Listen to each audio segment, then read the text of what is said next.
अंगीकरिस्ता हूं, मैं सहमत हूं। बहुत सारी चीजें जो आप हैवान में रखे आज, बिल्कुल मैं सहमत हूं बहुत सी चीजों से। अभी थोड़ा ताकत बढ़ना है हमारे माइनॉरिटी वेलफेयर डिपार्टमेंट में, थोड़ा स्टाफ बढ़ाया है मैंने, एक 80 पोस्ट नया सैंक्शन दिए। अब माइनॉरिटी से पॉलिसी पे दूसरे चीजों पे, अवकाफी जायदाद जमीन पे रामचंद्र रेड्डी साहब भी बोले, सो भी बोले, हर मेंबर बोले, जीवन रेड्डी साहब भी बोले, करीमनगर का एक मिसाल भी दिए। जरूरी है ये हमारे बुजुर्गों का, हमारे पुराने जागीरदार मक्तदारों का इनायत है कि उन्होंने जो हमारे को फराम किया, जो जमीन दिया, वक्फ कर दिया, बहुत ही अच्छा जायदाद हमारे पास है। जो गया गया, हुसैनी शावली का आप जिक्र करें, उसमें मैं भी लड़ा, हम लोग भी लड़े, कोर्ट में गए। मैं आपको वायदा करता हूं तहे दिल से, जो जमीन अलाट किया गया, जो आईटी कंपनी हो, जो भी कंपनी हो, जो खाली जमीन है 100% उसे औकाफ वक्फ बोर्ड के हैंड ओवर करेंगे, इसमें कोई शक नहीं। मैं कमेटी डालूंगा जल्द से जल्द, हमारे मुसलमान एमएलए और जो मुस्लिम दोस्त एमएलए से उनके जरिए एक हाउस कमेटी डाल लेते हैं, बिल्कुल उसका छानबीन करके खाली जितना भी जमीन है हुसैनी शावली दरगाह का 100% वक्फ बोर्ड के हैंड ओवर करेंगे। और आप बड़ा फेरिस्त पड़े, नलगोंडा में क्या है, फलाने जगह क्या है, फलाने जगह क्या है, हैदराबाद सिटी शहर के अतराफ में क्या है। मैं आपका शुक्रिया अदा करता हूं, वो फेरिस्त मुझे भेज दीजिए। 100% अगर वो जमीन काली है या इंक्रोज है तो उसको बिल्कुल वापस लिया जाएगा, महफूज भी किया जाएगा।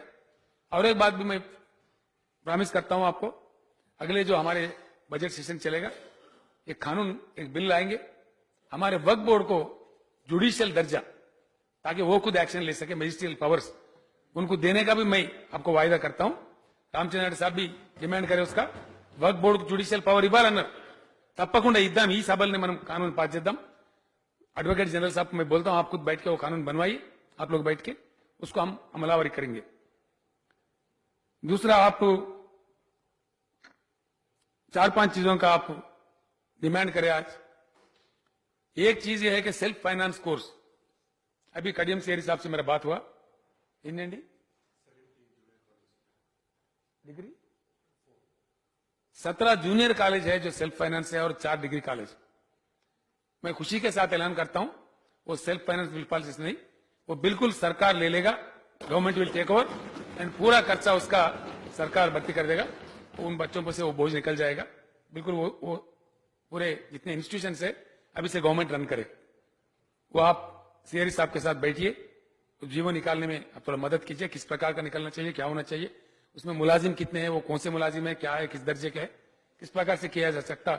आप डिप्टी सीएम साहब के साथ बैठ के उसका जीवो कल परसों में निकलवाइए, अगली मार्च से, नेक्स्ट फाइनेंशियल ईयर से वो सरकार में ले लेगी। दूसरा, आपने अनीसुल गुरबा के लिए, उनके लिए जितना भी करे कम है। मैंने ऐलान किया इसी हैवान में असेंबली में कि जो ऑर्फन्स होते हैं उनके माँ बाप सरकार खुद बनना चाहिए, वो जिम्मेदारी सरकार को लेना ही चाहिए, कोई और आदमी ले नहीं सकता। इसीलिए अनीसुल गुरबा के लिए जो आपने बिल्डिंग का नमूना बनाया, मुझे भी बहुत पसंद आया, वो बेहतरीन है और सेल्फ फाइनेंस शक्ल में है। वो दुकान वगैरह कमर्शियल करे तो अपने आप में चल पड़ेगा, वो किसी की तरफ देखने की जरूरत नहीं पड़ेगी। 21 करोड़ का लागत से उसको बनाना है, वो 21 करोड़ मंजूर करता हूं। कल शाम के अंदर अंदर मैं आपको जीवो भिजाता हूं, उसका मैं खुद आके, मैं खुद चल के, अच्छा काम है, सवाब का काम है। संगे बुनियाद भी जल्द से जल्द उसका रखेंगे, इंशाल्लाह वो जल्द से जल्द मुकम्मल भी करेंगे। इस्लामिक सेंटर ये जरूरी है हैदराबाद के लिए, बहुत जरूरी है। दिल्ली में केंद्र सरकार ने बनाया है, मैं आते जाते हुए देखते रहता हूं, बहुत जबरदस्त सेंटर है दिल्ली में। इस्लाम क्या चीज है, अच्छा क्या है, बुरा क्या है, दुनिया को बताते हो लोग। लेकिन गुजारिश आपसे यह है, कोई आलमगीर जमाने की मस्जिद की जगह पे बनाने की बात आप कर रहे थे, 1.5 एकड़ वाला भी बात कर रहे थे आप। 1.5 एकड़ जमीन काफी हो सकता नहीं हो सकता मुझे नहीं मालूम। आप भी बखूब जानते हैं कि हैदराबाद में हमारे पास एक ही कन्वेंशन सेंटर है, उसमें सरकार भी हिस्सेदार है, लेकिन कभी कभी हमारे कार्यक्रमों के लिए भी, हमारे प्रोग्राम के लिए भी वो नहीं मिलता। 3-3 महीने, 4-4 महीने बुक उड़ रहते हो। आप जो प्रपोजल लाए इस्लामिक सेंटर का, और इसी के अंदर ही अंदर एक फर्स्ट क्लास कन्वेंशन सेंटर भी बनाने की आपने जो बात कही, मैं बिल्कुल सहमत हूं। ये अच्छी बात है हमारे हैदराबाद के शान के लिए, हमारे शहर के लिए it is adding a nice thing to Hyderabad. हमारी शान बढ़ेगी, हमारे शहर की इंटरनेशनली खतर बढ़ेगी।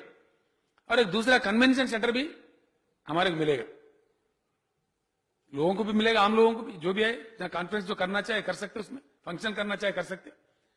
अगर जिस मस्जिद की आपने बात की आलमगीर जमाने की, वो मस्जिद वहां 1.5 एकड़ जमीन बता रहे, तो पार्किंग वार्किंग इंटरनेशनल स्टैंडर्ड में होना चाहिए। अगर वहां हो सकता है ठीक है, हो सके तो मैं भी आपके साथ चल के देखता हूं, अफसरों को लेकर चलते हैं।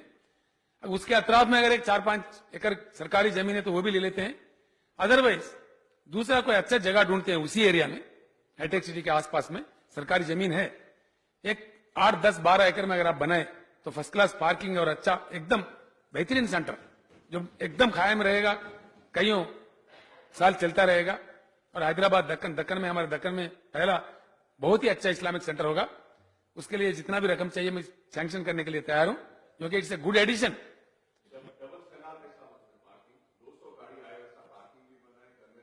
देखते हैं चल के, बिल्कुल देखते हैं, क्योंकि वो इस्लामिक सेंटर भी बने और एक अच्छा another edition, another convention centre.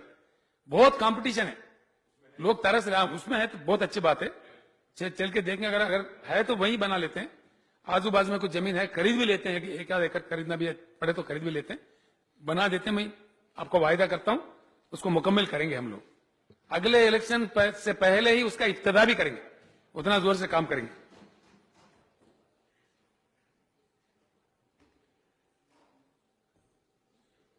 और एक बात आपने कहा कि ये जो रेसिडेंशियल स्कूल बन रहे हैं, इसको अवकाफी जायदाद जमीन पे बना सकते हैं। आप जानते हैं अब मंशाए वक्फ क्या है, जहां तालीम के लिए वक्फ किया गया उस पर हम जरूर बना सकते। अभी वक्फ बोर्ड बन रहा है, आप जानते हैं उस बात को, बना लीजिए वक्फ बोर्ड को जल्द से जल्द। एक पहली बैठक इंशाल्लाह मैं भी मेरे घर में बुला लेते हैं, हम सब बैठेंगे साथ में। ये किस्सा क्या है, वक्फ जमीन क्या है, जायदाद क्या है, उसका जुडिशियल पावर क्या है, अगले बजट सेशन से पहले ही हम सारा मतलब इसका छानबीन करके एक करेंगे, और जो जमीन ले सकते हैं हम लोग ले लेंगे। मैं आपको वायदा ये भी करता हूं, वो खत्म पे आ रहा है, रेस कोर्स ले लेने का, वहां तालीमी इदारे बनाने का, चंचलगुड़ा जेल को वहां से शिफ्ट करने का भी चल रहा है बात, वरंगल में भी सेंट्रल जेल को वहां से निकालना है, वो भी बात चल रहा है। तो इन चीजों पे गौर करके किधर क्या बनाएंगे, किधर क्या बनाया जा सकता है, उस पर हम लोग कोशिश करेंगे। एक दरगाह, मैं आपका शुक्रिया अदा करता हूं, वहां पे भी स्कूल बनाने का एक दरगाह की जगह पे आपने बात किया है, और आप 25 लाख का राशि आपके तरफ से भी डोनेट करने की भी बात कहा, उसका मैं आपसे शुक्रिया अदा करता हूं। उस चीज को भी जरूर 100% देख के मैं रिपोर्ट मंगा लेके जल्द से जल्द उसका सैंक्शन भी कर लेते हैं। और दूसरा आपने बताया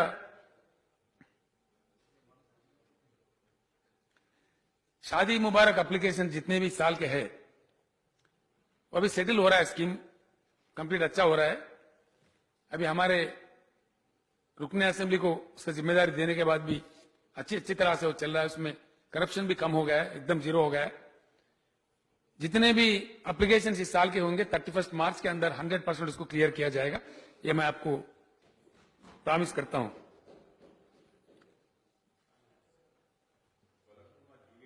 मैं बोल रहा हूं, आप ही का लिस्ट पढ़ रहा हूं, आपने बड़ा लंबा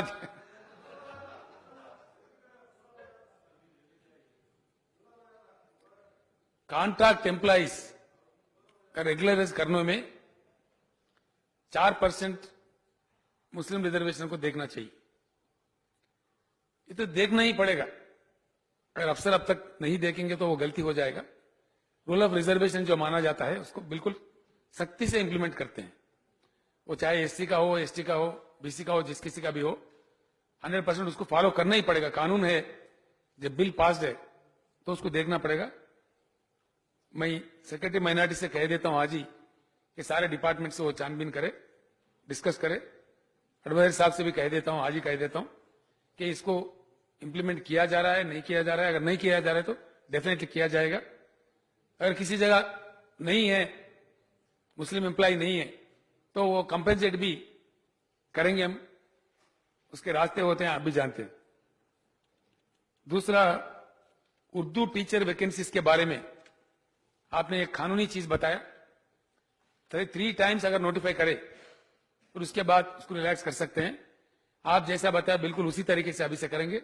एजुकेशन मिनिस्टर साहब भी बैठे हुए हैं। उर्दू मीडियम के जो इंस्टीट्यूशंस है, वो जूनियर कॉलेज भी हो, टीचर स्कूल भी हो, प्राइमरी स्कूल भी हो, हाई स्कूल भी हो, उर्दू डीएससी बुलाएंगे हम लोग।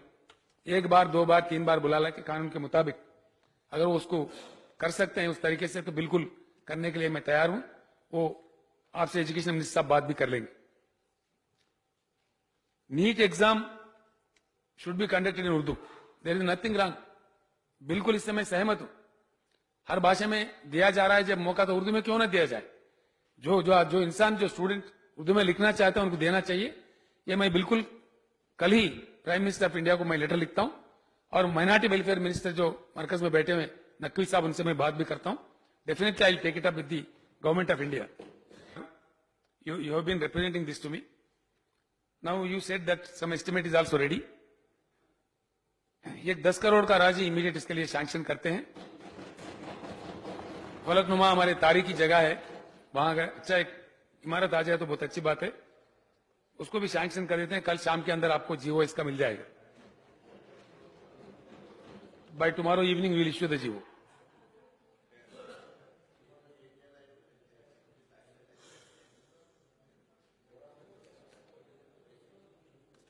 शकील अहमद साहब जो बोधन से रुकने असेंबली है, उनका डिमांड है, वो भी मुझे बहुत पसंद आया। देहात में, तेलंगाना के देहात में, वो हमारे पास एक रिवाज है, तेलंगाना के अजलाओं में हमारे मुसलमान किसान भी है, कई मुसलमान हमारे एमपीटीसी भी है, सरपंच भी है, मंडल प्रेसिडेंट भी है, वो लोग जिरायत भी करते हैं। मैं जहां से एमएलए हूं वहां भी है, मेरे साथी किसान भी है। उन्होंने एक डिमांड किया, 2 चीज का उन्होंने डिमांड किया, मैं दोनों चीज से सहमत हूं।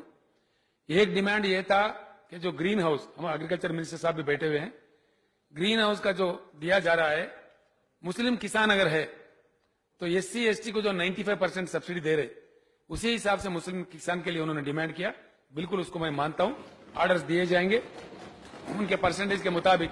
जहां भी मुस्लिम किसान अप्लाई करेंगे तो 95 जो एससी एसटी के लिए होगा, सेम फैसिलिटी उनके लिए भी 95% सब्सिडी दिया जाएगा।